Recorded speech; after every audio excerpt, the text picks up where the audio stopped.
In 1628, the Swedish Navy launched the most powerful warship the world had ever seen. It was called the Vasa, 64 bronze cannons, gold leaf carvings crawling up the hull, a vessel designed to announce, to every rival nation watching, that Sweden had arrived. It sank in 18 minutes. Not because of a storm, not because of an enemy attack. It sank because it never made it out of the harbor. A gust of wind tipped it sideways. Water poured through the open gun ports, and the pride of the Swedish Empire dropped to the bottom of Stockholm's own front yard, in full view of the crowd that had gathered to cheer it off. Here's what nobody tells you about the Vasa. The shipbuilders knew. Partway through construction, they ran a basic stability test. They had 30 men run back and forth across the deck to see how much the ship would rock. After just a few passes, the ship was rocking so violently they had to stop the test before someone got hurt. They knew. And they built it anyway. Because the king had already ordered it. Because too much money had already gone into the timber, the cannons, the carvings. Because stopping would have meant admitting, publicly, that the last 2 years had been a mistake. So they launched a ship they already knew would sink, because quitting felt more expensive than dying. This is not a story about shipbuilding. This is a story about you. In this video, we're going to explore one of the most counterintuitive truths in psychology. The idea that quitting, real, deliberate, strategic quitting, is not the opposite of ambition. It's one of the sharpest tools ambition has. We're going to unpack why your brain is rigged to keep you on sinking ships. We're going to look at a real, modern case of someone who quit their way into massive success. And by the end, you're going to walk away with an actual framework. A way to tell the difference between a goal worth fighting for and a Vasa you're still building. Let's get into it. There's a term for what happened on that ship. Economists and psychologists call it the sunk cost fallacy. The tendency to keep investing in something because of what you've already put in, rather than what you're likely to get out of it going forward. In 1985, researchers Hal Arkus and Catherine Bloomer ran an experiment that's become a classic in behavioral economics. They gave people a scenario. Imagine you've spent $100 on a ski trip to Michigan. Then you find a better trip, a Wisconsin trip you'd enjoy more, for $50. But you can only go on one, and the Michigan tickets are non-refundable. Which do you pick? Rationally, the $100 is gone either way. It shouldn't factor into the decision at all. The only real question is, which trip will make you happier going forward?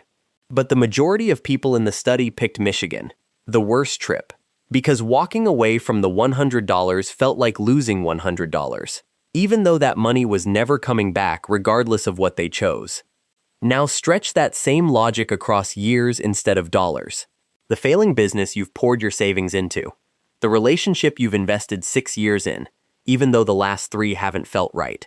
The career path you trained for, that you don't even like anymore, but you've got a degree hanging on the wall that says you have to. None of that time comes back. Not 1 hour of it. And yet we keep making decisions today based on hours we'll never get back, as if staying is somehow a way of honoring the investment, instead of what it actually is, throwing good time after bad. Here's the deeper reason this trap works on us so well. It's not just math, it's identity. Quitting doesn't just cost you the resource, it costs you the story. If you walk away from the business, you have to say out loud, maybe just to yourself, I was wrong. And very few things terrify the human ego more than that sentence. So instead, we keep the ship afloat a little longer. We add another coat of gold leaf. We tell ourselves the wind was just unlucky that one time. And this is where it gets dangerous for ambitious people specifically, because ambitious people are the best in the world at persistence. You've been told your whole life that winners never quit, that grit beats talent, that the person who keeps going when everyone else stops is the one who ends up on top. And that's true, sometimes. But nobody ever taught you the other half of that lesson. Persistence without a strategy is just stubbornness wearing a nicer outfit. There's a concept economists use called opportunity cost, and it's the real reason strategic quitting matters so much for anyone trying to build something meaningful with their life. Every hour you spend on a dying project is an hour you are not spending on a growing one. Every dollar you sink into a business that isn't working is a dollar that isn't compounding somewhere else. Every year you stay in a job that's slowly hollowing you out is a year you're not spending building the skills, the relationships, or the reputation that could actually take you where you want to go. This is the part sunk cost thinking hides from you. It frames the decision as quit and lose everything versus stay and eventually win. But that's not the real choice. The real choice is stay here and lose the next year versus leave here and spend that same year somewhere your effort actually compounds. Ambitious people rarely fail because they're lazy. They fail because they're loyal to the wrong thing, loyal to a plan instead of a goal, loyal to a sunk cost instead of a future.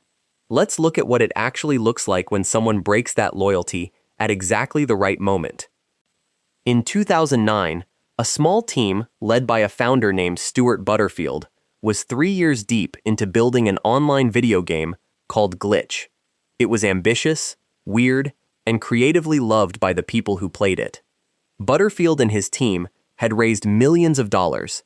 They had poured years of their lives into it. By every sunk cost measure, this was a project worth defending. It flopped. The user numbers never showed up. In 2012, Butterfield made the call to shut Glitch down completely and return whatever money was left to investors. So when Glitch failed, Butterfield already had the muscle memory. His team had built another internal communication tool while working on the game, something to organize their own conversations and files. Instead of mourning the dead game and clinging to what they'd built, they turned around, looked at the tool sitting quietly in the corner, and asked, "What if this is actually the company?" That internal tool became Slack. Within 2 years, Slack was valued at over $1 billion. Today it's used by millions of teams worldwide, and it was eventually acquired by Salesforce for close to $28 billion. Read that sequence again. 2 failed ambitious projects, 2 clean, deliberate exits. And on the other side of both exits, sitting quietly in the wreckage the whole time, was the actual win. Butterfield didn't succeed in spite of quitting. He succeeded because he was fast at it. He didn't confuse the sunk cost of the game with the value of his team, his skills, or the small tool they'd built along the way. He separated what was dead from what was alive, and he let the dead thing go without ceremony. That's the entire skill. Not grit, not more effort. The ability to see, clearly and early, what's actually working underneath what you assumed was the whole plan. Professional poker player turned decision scientist Annie Duke has spent years studying exactly this, the difference between a good decision and a good outcome. In her research and writing, she points out something that should change how you think about every choice you've ever regretted. You can make a great decision and still get a bad result, and you can make a terrible decision and still get lucky. Poker players call the mistake of judging a decision purely by its outcome resulting, and it's exactly what keeps people trapped on sinking ships. They look at the fact that they haven't quit yet, they see they're still afloat, and they mistake not sunk yet for good decision. Quitting at the right time isn't a failure of the outcome, it's a success of the process. It means you correctly identified, ahead of the crowd, that the odds had shifted. There's psychological research that backs this up directly. Psychologist Karsten Rosch has spent years studying what's called goal disengagement, the ability to let go of a goal that's become unreachable or no longer worth the cost. His findings are almost the opposite of what our culture tells us about quitting.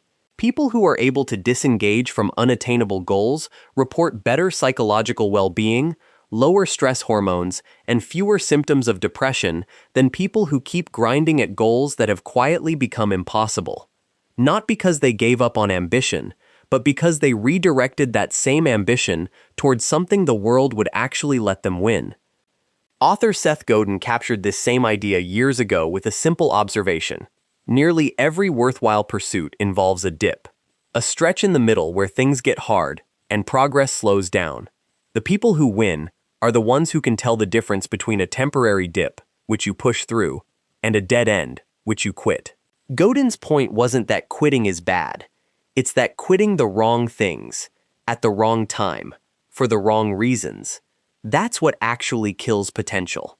Quitting the right things, on purpose, is what clears the runway for everything else. So the goal was never quit. The goal was always, get good at knowing which one you're standing in front of. Here's how you actually tell the difference in real time. Because in the moment, a dip and a dead end feel identical. Both hurt. Both make you question everything. This is the framework I use, and I call it the off-ramp framework. Step 1. The ledger check. Write down honestly everything you've already invested. Time, money, relationships, reputation. Then draw a hard line underneath it and ask one question only. None of this comes back either way. So if I were deciding today, with zero history, would I choose to start this? Not continue it, start it. If the honest answer is no, the only thing keeping you here is the ledger above the line. And the ledger is already spent. It has no vote in tomorrow's decision. Step 2. The opportunity cost audit. Ask what saying yes to this is quietly saying no to. Every month you keep this business open is a month you're not building the next one. Every year you stay in this relationship out of guilt is a year you're not available for the one that could actually work. Name the specific thing you're not doing because you're still doing this. If you can't name anything, maybe it's still worth it. If the moment you name it your stomach drops, you already have your answer. Step 3. The identity check. Ask yourself the uncomfortable question directly. Am I continuing this because it's working, or because quitting would mean admitting I was wrong in front of people who are watching? Separate the strategy from the ego. The Vasa's shipbuilders weren't bad engineers. They knew the numbers. What they couldn't survive was the humiliation of telling the king. If you strip away who's watching, does the decision to continue still make sense on its own? Step 4. The clean exit. Once you decide to go, go. Annie Duke's research on quitting emphasizes this part just as much as the decision itself. Half-hearted quitting, where you leave one foot in the old thing while dabbling in the new one, gives you the worst of both worlds.